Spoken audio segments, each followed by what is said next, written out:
Kembali lagi bersama kami di Regia Financial. Kali ini kita akan membahas tentang saham OBMD atau OBM Blitzer Tbk. Nah, ini laporan keuangan yang kuartal kedua 2024 kemarin sudah keluar. Kita lihat apa yang bisa kita temukan di dalamnya. Di sini ada disebutkan untuk direktur utamanya ada Rianto Husodo, kemudian ada direktur keuangan yaitu Irfan Juliansyah. Nah, untuk alamat kantor mereka ada di Geraha Harapan Blok A11 Mustika Jaya di Bekasi. Jadi ini untuk alamat kantor pusatnya itu mereka ada di Bekasi. Kita lihat gimana dengan kinerja mereka ya. Untuk laporan keuangan kali ini itu nilai itu satuan penuh. Nah, ini satuan penuh tapi bentuknya itu rupiah. Jadi nanti dikali saja dengan 1 rupiah. Untuk ini liabilitas kita lihat. Oh, ini udah langsung hutangnya ya. Hutang usaha dari 13 miliaran sekarang menjadi 8 miliaran. Dia cukup berkurang. Kemudian untuk total hutang lancarnya dari 32 miliaran sekarang menjadi 29 miliaran. Berarti dia ada berkurang kurang lebih sekitar 3 miliaran gitu ya. Masih cukup oke. Ini total hutangnya dari 40 miliaran menjadi 38,9 miliaran. Berkurang kurang lebih 2 miliaran. Untuk ekuitasnya, ini mereka cukup besar ya, dari 130 miliaran menjadi 162 miliaran. Ini perusahaannya ini dia bukan baru IPO ya, dia IPO kemarin tahun 2021. Penjualan bersihnya dari 82 miliaran sekarang menjadi 93 miliaran, ini cukup bagus. Laba kotor dia meningkat dari 74 miliaran menjadi 80 miliaran. Tapi ini beban administrasinya dia bertambah cukup besar, aku bisa ya. Nanti kita lihat penyebabnya itu gimana. Kemudian ada pendapatan lainnya dia pun meningkat dari minus 2 miliaran sekarang menjadi untung 4 miliaran. Nah, ini perlu dia juga mengapa ada pendapatan lainnya. Ini pendapatan lainnya dari mana yang menyebabkan keuntungan mereka itu menjadi bertambah. Nah, ini bisa diselidiki juga. Karena kalau kita lihat di sini labanya itu meningkat 24 miliaran menjadi 27 miliaran. Untuk penerimaan dari pelanggan, penjualan bertambah, seharusnya bertambah juga. Pembayaran kepala penghasilan ini meningkat dari minus 29 miliaran sekarang minus 37 miliaran. Itu berarti mereka membeli pasokan itu lebih banyak ya. Nah, ini cukup bagus sih menurut kami jika dibandingkan dengan yang tahun lalu. Berarti mereka setidaknya ada peningkatan, apalagi ikutinya tadi meningkat ya.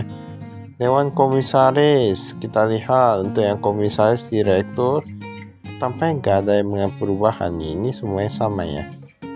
Ini semuanya sama kecuali yang komite auditnya itu. Tapi kalau yang top manajemennya itu nggak ada berubah ya.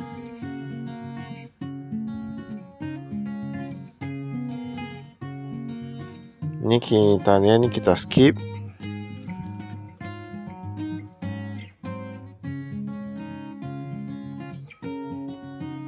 Kas dan setara kas dari 30 jutaan sekarang menjadi 19 jutaan. Yang di bank dia menurun ya. Yang di bank dia menurun juga dari 75 jutaan menjadi 62 jutaan. Core deposit meningkat. Ini core deposit mereka meningkat ya, 2 miliaran menjadi 13 miliaran. Tapi kalau kita lihat tuh pendapatan keuangan kayaknya dia menurun sedikit ya. Saya nggak tahu juga ya. Ini cash on hand. Nah, dari 30 juta menjadi 19 jutaan. Tapi cash on hand mereka cukup kecil ya. Kas di tangan mereka hanya sekitar jutaan saja. Kayak ini para investor juga punya ya. Ini totalnya dari 75 miliaran menjadi 62 miliaran. Ini mereka dalam mata uang asing dan lain-lain. Tapi yang Jepang mereka udah gak ada kayaknya. JPY tadi. Nah, ini piutang usaha kita lihat di sini. Ada dolar Australia lagi, ada US dollar lagi. Nah, ini ada natural gas and crop. Berarti mereka ada ekspor juga. Kalau mereka ada ekspor ini cukup bagus. Dan nanti kita lihat gimana dan kinerja ekspornya. Yang Australia mereka jaga tapi cukup kecil sih, cuma 600-an juta. Yang Amerika Serikat yang cukup banyak. Nah, ini kita lihat. Ini kayak cash flow-nya ini agak sedikit macet, di mana yang 9 bulan sampai 1 tahun ada 11 miliaran, lebih dari 1 tahun ada 2 miliaran, 6 sampai 9 bulan ada 6 miliaran. Wah, ini kan kalau mau kita bilang ini kan agak cukup macet ya. Ibaratnya labanya itu tahan sampai 1 tahun, 1 tahun, 6 bulan, 9 bulan. Nah, kayak gitu-gitu ya. Nah, jadi kita perlu lihat cash flow dari perusahaan juga.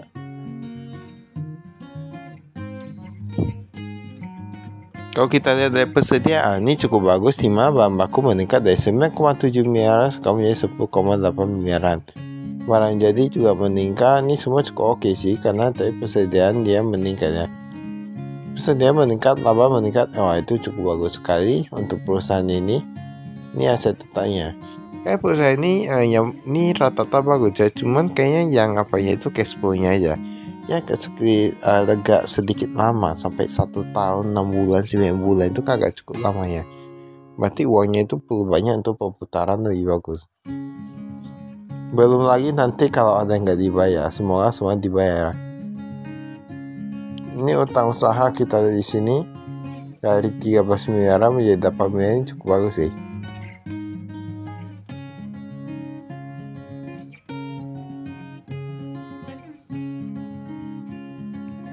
Ini utang bank, tapi sama aja ya, utang bank semua di rata-rata di semua perusahaan itu hampir sama.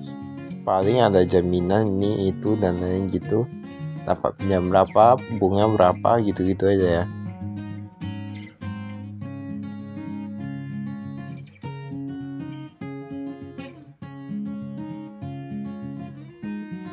Modal saham kita lihat PT Indotel 50%. Oh, ini bukan 51% dia.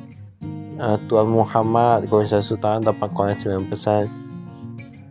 Tuan Insinyurianto 8,9%. Nah, inilah yang cukup kami suka, dimana kalau perusahaannya, komisaris utamanya, direkturnya itu mereka ada pegang sahamnya dan cukup besar dan jual besar. Ini cukup bagus ya menurut kami. Ini penjualan bersih, kita lihat yang ekspor ternyata berkurang. Nah, ekspor berkurang, kemudian yang lokal dia bertambah.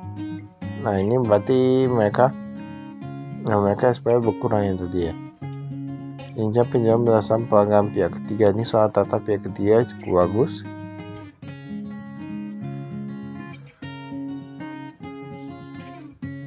Kalau kita lihat bahan pokoknya, kan dia meningkat. Mengapa bisa meningkat? Itu karena pembeliannya meningkat 11 miliaran. Itu berarti sangat bagus. Kecuali dari yang lain-lainnya, itu agak aneh. Tapi ini untuk pembelian ini bagus sih menurut kami. Beban usaha kita lihat, mengapa bisa berkurang? Pengiriman dan logistik, dari 11 miliar menjadi 5 miliaran. Mengapa bisa sampai segitu? Berkurang sampai hampir setengah lebih ya. Nah, ini berarti manajemennya tahu gimana cara mengurusinya ini. Ini boleh belajar dari perusahaan ini ya. Dan ternyata peningkatan terbesar yang beban umumnya itu karena gajinya. Dari 17 miliaran menjadi 29 miliaran, dan tunjangannya mengapa bisa sampai tinggi sekali? Untuk internet 300-an juta menjadi 1 miliaran, luar biasa. Mereka cukup banyak. Pelatihan mereka ada lagi, kemudian ada beban laboratorium. Administrasi bursa dari 90 juta menjadi 163 jutaan. Kok bisa meningkat cukup pesat ya untuk administrasi bursa? Nah, ini perlu dipertanyakan juga. Kemana uangnya itu ya? Pendapatan lain-lain, selisih kurs. Nah, ini yang kita bilang kemarin mereka minus karena ada penurunan nilai piutang, berarti mereka ada penurunan nilai piutang 1 miliaran.